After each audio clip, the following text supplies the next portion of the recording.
Welcome to the first Sunday in December. Live from A1 Television, this is In the Know. With me, Matthew Nzomo. And Helen Kamau. This year is practically over. Thanks for joining us. There is so much ahead, but first, the headlines. MASENO University decides a students' vote in SOMU leaders. All smiles as students and residents receive free medical checkup. People able differently celebrate as they showcase their potential in Paralympics.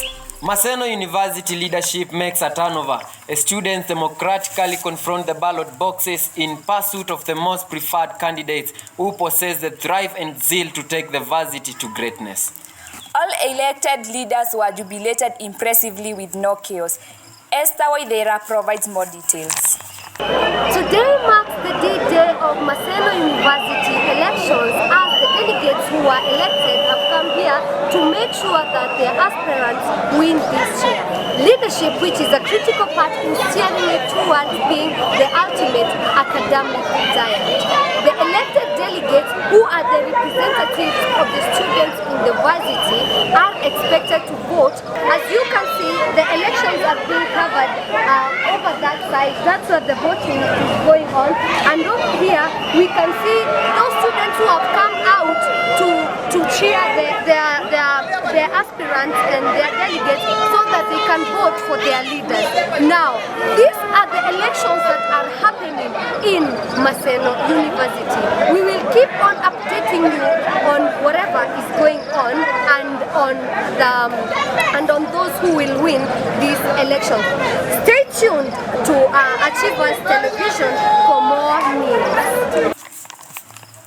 The institution of higher learning continue to partner with medical givers in providing free medical checkups. And the Triple Threat Health has adopted its final day in providing free medical screening to students, staff, residents, and non-residents. Leah Methu has more information. Well, I can hear you crystal clear from the studio. I am here at GSQ Crowds, MASENO University, where the Triple Threat Health Camp marks the last and the fourth days. And here with me, I'm joined by one of the major organizers, Jeremiah. Welcome. Okay, so we want to know that today being the last day of this camp, has it met the set objectives? Actually, when we rate it what we expected, it's at 50% of what we expected to have this week, this cycle. Okay, so what can you advise the government so that these camps can be announced? One, for the government, I'd like to advise the government to invest in such camps because it needs money, it needs the logistics to organize such an event. So once the government has invested in medical camps in institutions, it's going to help us more. Being the International Day for the People Able Differently, the Kenya University Students Association Western Conference has provided an event for them to not only support them in the world of sport, but also enhance inter-university cohesion. Willing Gombi with more details. Thank you. I can hear you crystal clear from studio. I'm live on JSQ grounds where breathtaking and nerve-breaking competition games for people living with disabilities are unfolding. Here with me we have one of the event organizers of Paralympics event in MASENO University. Maybe you could tell us your name. Yes, my name is Roy Popio from Standard Chartered Bank. Actually, this event that is has been made to celebrate with the World Disability, at least to be part and parcel of this kind of group, because it is a group that needs special attention. Are you planning, is it a one-time thing, or it will reoccur over and over to support people living with disabilities? So in the future, I think this event will just be reoccurring year in, year out. That's how I got it from the chair. Okay, thank you so much. Thank you for your time. Thank you. This marks the end of today's bulletin. Let's meet tomorrow the same time, same venue. Thanks for watching. Have a good afternoon.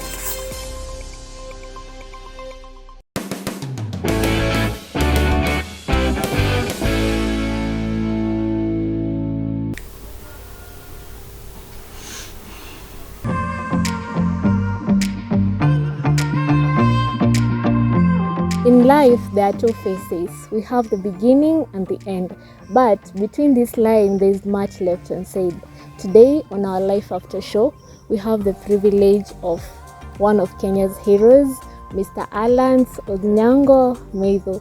Mr. Alans Onyango Meitho is a retired military soldier. He's an opinion leader within Kisumu Northwest Ward, and also he's a peace and reconciliator. On the side also, he does agribusiness, but I'll just give him the opportunity to give us the in-depth information about him. So, Mr. Alans Onyango Meitho, welcome to the show. I'm Naomi Muthoni, and this is Life After.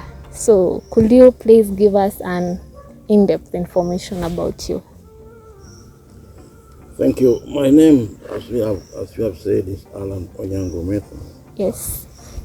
Alan Onyango Meitho was born here in Marera sub-location of Northwest Kisumu, or in Kisumu County.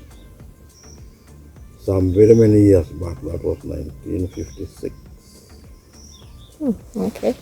Alan Onyango Meitho joined the Kenya Armed Forces sometimes back in 1975, where I served for 31 years.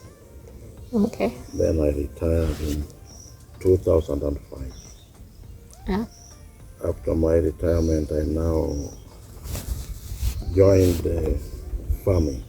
But once a soldier, always a soldier. Yes. When you see me handling a gun, don't run. I'll shoot. Okay, we have said something about you being an opinion leader and a peace and reconciliator in the society. Could you at least give us a highlight on what that is all about?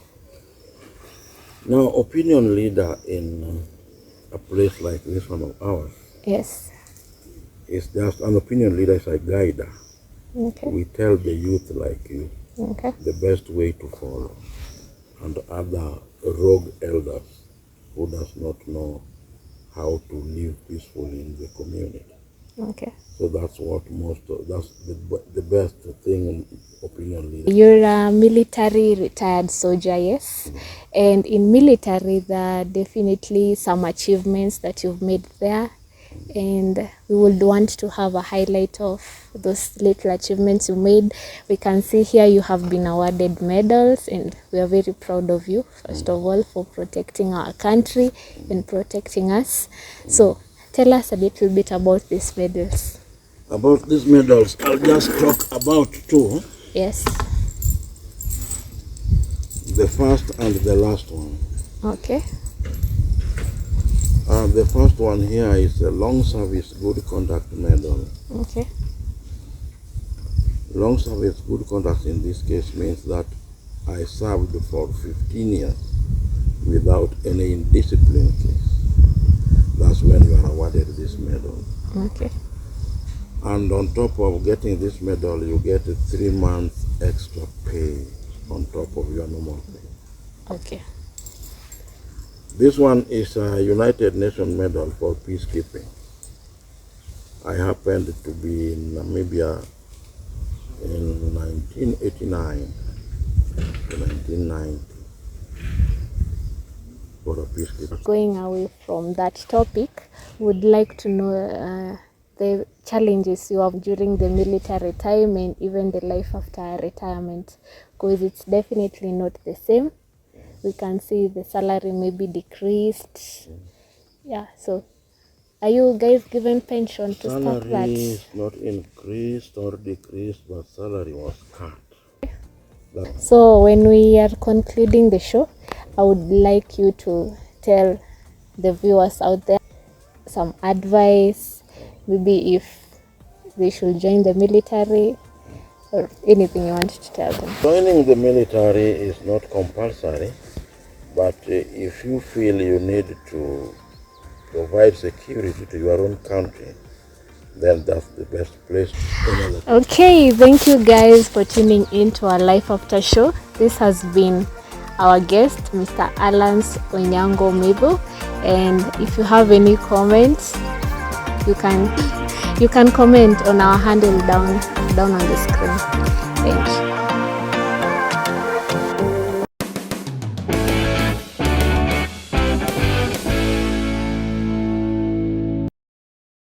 I am welcome to this fantastic, sassy, classy ambience famously known as Benji's Gourmet in Maseno town, owned by a simple, easy to talk to, relate to and chilled out guy who loves sophistication and art. The CEO and founder, Benjamin Ombita, preferably called Benji. My name is Benjamin Ombita. Those are my official names, but you can call me Benji's because everyone knows me as Benji's. And welcome to Benji's.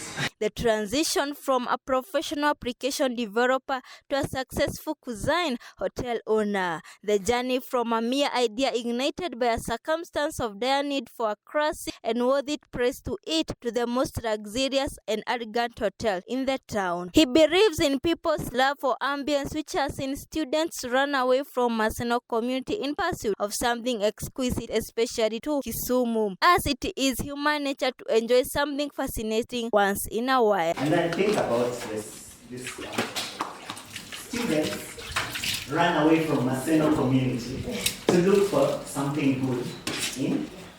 In my head, I was like, Maseno needs to change. And if I'm ever to start anything, it has to be classy enough to emulate any major city in Kenya or around the world. With 90% of employees at Benji's being Maseno University students, they mark a major strategy insight behind its prosperity. This has helped many students settle their financial needs. Further, the hotel provides jobs for residents, including taking out the garbage, caretaking, and integrating celebrities and social media influencers. When you have outsiders, they don't know how to relate with the locals.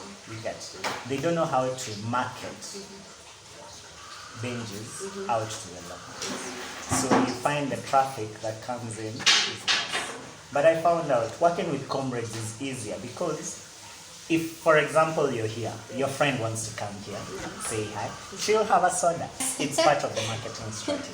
That's why I prefer when I have a large workforce from the student community. Proven to be awesome ways to keep the clients engaged with hospitable and friendly waiters at their beck and call. Quality control checker Benji trusts that treating customers right attracts loyalty and hence handles complaints from customers interestingly by making the same food again in his presence without charges. Passionate Benji is ambitiously aiming for the KFC look upon Benji's as his future plans revolves around having a large space to build more branches and with other amenities. This strive has caused him never to pay himself to amplify stability of the business. Do you believe it? Ever since I started this business, I have never paid myself. Not even a single shilling.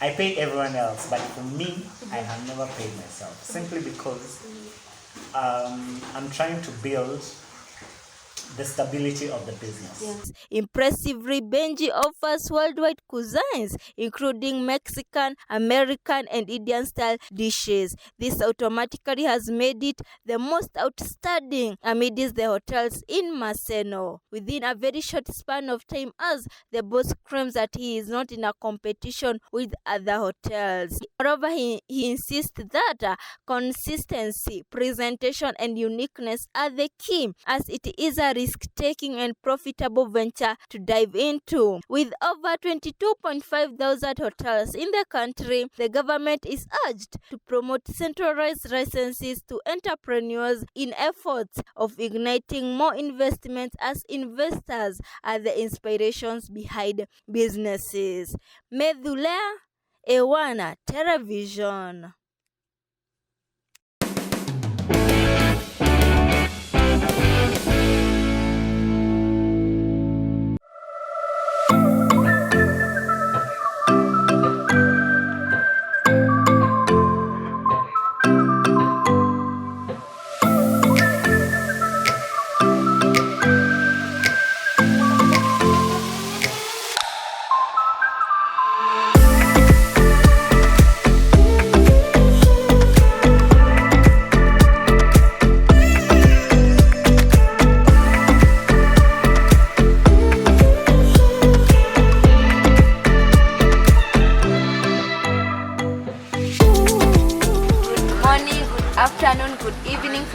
wherever you are watching us from, depending on the different time zones. Welcome to the Guess What Show. Kama dawa ni mimi, the pretty girl Lea. I'm Mason Juguna aka the Bazenga. I'm Agnes Wairimu. Na pia usisahau kuwa tuko na SMS line kwa hapo chini kwa screen. Avioni 25338. Wewe chukua tu simu unaweza tu text. Na by the way, guessing what? Leo mnakaa fiti by the way. Weekend yenu imekuwa noma. Lazima tukae fiti, unajua December pale. Christmas on the horizon. Jovial. The best December time is to look, for joy. look alive. Be happy. Mambo ya dunia is for best stress. Lakini kila mnajua pesa ni lazima. Alafu speaking of money, naona kule campus kumewaka. Madem pale wanatembea na babes na wababa. Left right. Lifestyle pia hapa imekuwa tricky. Kaunga pale expensive. Alafu pia unataka kama unataka kukula kakuku hivi chipo. Anataka kuvaa vizuri, kutengeneza nails, walletas lazima. Actually I agree na wasichana kudate wa baba. Una support kudate wa na agree na wao. Saa zingine parents pia wana contribute to this. Kuna hii kitu ya peer pressure. Campus kuna peer pressure mingi. Maybe you are dating a boyfriend, bado ana depend kwa wazazi wake. Haizi kupe hizo vitu unataka. Uko na peer pressure, your friends maybe wana date wao baba. So unasikia, I know I want this life. Unapata anakuacha. Anaanza kucheat na wababa, anapata kama baba fulani. Baba anamtumia 20,000 in a week. Where to the only thing you can afford. Ni chapa beans pale unampeleka kibanda. But then, na yeye hataki hivyo. But then you should live by your means. Just do things that enye kama uwezi afford achana nayo. Wachana. No, in campus girls fight that very hard because there is that competition between girls. Yeah, kuna hiyo competition. Yeah, and coming to Kisumu City. Kisumu City kumekuwa na some very many cases of insecurity. Sisi kama mmesikia kuwa people are being robbed in broad daylight, mostly by conning. Yani kitu imekuwa especially for those coming, especially for wenye wanakuja to the town, umetoka mashambani. Avoid these big cities. Ukienda big cities, janjaruka. Mostly insecurity imeletwa na sahi economy is bad. Most people hawana job. So you try every means to survive. Tangu COVID. So you try every means to survive. Na those guys who are conning wanatumia these means zenye wanakuambia utapata sijui nini. Such kind of messages. Money doesn't come wanajifanya wanauza sijui simu, sijui wanauza patapotel. Sijui ukibonyeza utashinda simu. Alafu tena unapewa ati pesa juu batuku ndani ni makaratasi. Then kuna hii ingine one of my friends alikuwa conned in such a way. So mmoja anatembea anaangusha bag. Akiangusha bag iko na 50s hapa juu, huku ndani kuna mabahasha, so zinakaa ni kama ni a stack of money. Millions. So akiangusha mwenye ako nyuma anakuja na kuambia tuchukue hii nini tuende tukagawane. So anakupeleka hivi wanakupeleka kama kwa park. Unaanza kushow cheki, acha nipe simu yako, nipe nini kila kitu uko nayo, twende tuzifiche mahali ndio ule jamaa tutafute. Iliangushwa mbele.